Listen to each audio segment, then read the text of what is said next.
COVID-19 loan forgiveness program is racist against folks like him. The package includes $4 billion for minority farmers. So if you are white, you are not eligible for loan forgiveness. But this is what we're going to see more of because of this push for equity.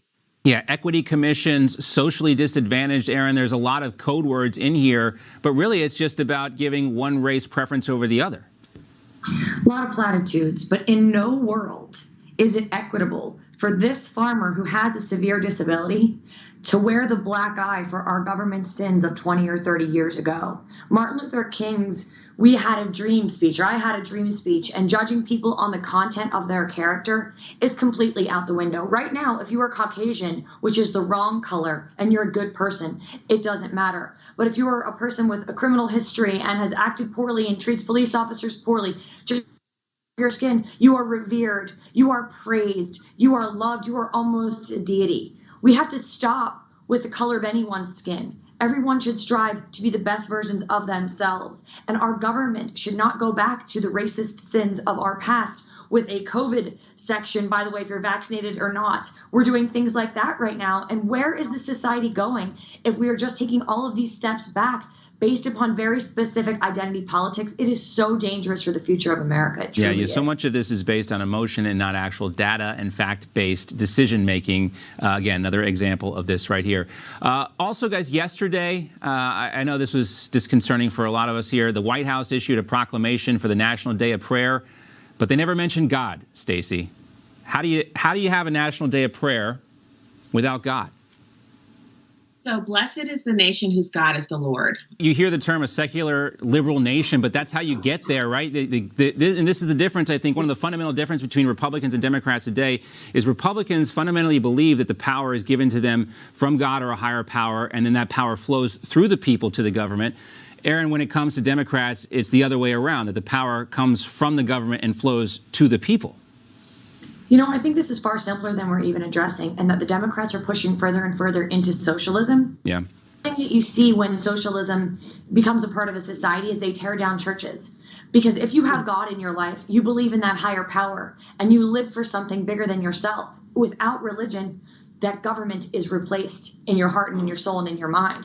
That's why they are doing this. This is very clear, very obvious, and it is not an accident. This is a planned fact because they want to move towards socialism, and you can't do that with God in the picture. Yeah. All right, guys, we want to say a special thank you and happy Mother's Day to Patrice. Great to have you as always, Patrice. And of course, it's Friday, so our meme team, Erin and Stacey, are sticking around. We're going to do a Mothers Who Meme edition coming up in about an hour, so stay tuned for that. Also, all right, it's Friday, 1:30. You know what time it is. It's Meme O'Clock. Let's bring in our meme team. It's the mother of all meme teams. Stacey Washington, host of Stacey on the Right, is back with us. She's also the co-chair of Project 21. Also back again, Erin Elmore, Republican strategist and attorney. And he's not a mom, but he's got one. Hogan Gidley joins us to be our fourth wheel on the meme team this week. Great to have everybody here. Hogan, thanks for joining us. Let's start with Erin's meme, another couture meme focused on the Scarlet Letter. Erin, tell us what we got here. You've read the book. I've read the book, The Scarlet Letter. We have so much sorrow. Those of us that choose not or cannot or do not want to get vaccinated, we shall be branded. We cannot go to one of Cuomo's New York Mets game. There's now an unvaccinated and vaccinated section. So I have the flowers that have the little COVID bug on them there, and I'm holding a giant bag of biomedical waste, and I have that V on my chest because I am unvaccinated and I shall be shunned. Yes, there is a certain kind of Victorian Puritan aspect to masking up and all these precautions and everything. All right, Stacey, here is your meme. Let's take a look. This is from the Babylon Bee, which provides us with so much great content. Disney to remove problematic kiss from classic movie Snow White will now remain dead. That's really what it's coming to. Let's get to your meme here.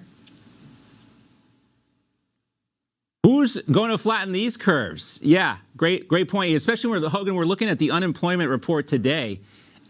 You see a raging fire in the background, and you got somebody in a boat here, but the fire is Russia, China, the border crisis, the pandemic, urban decay, failing schools. You got Iran, and you got Joe Biden sitting on a boat there typing away.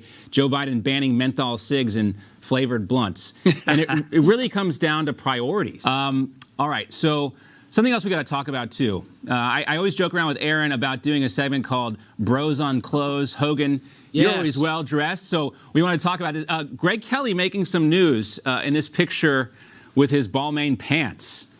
Lunch with Greg not too long ago, and he wore the same pants. He loves these pants, and I said, Greg, nice pants, and we left it at that. But Erin, I'm going to let you go, and then Stacey, you can wrap up on the pants. Men above. Oh, sorry, I didn't know. Go ahead, Erin, you first, and then Stacey last. So men above 25, let's say, that's just a good round number, should not wear skinny jeans, skinny pants, skinny anything. You need to be a sharp-dressed man in a well-tailored outfit. Don't try to be younger. Don't try to be older. Just try to be you. Those pants, they are not a hit. I'm sorry, Mr. Kelly. You know, the level has been set. The die has been cast, Stacey, for men. We have it so much easier than women do.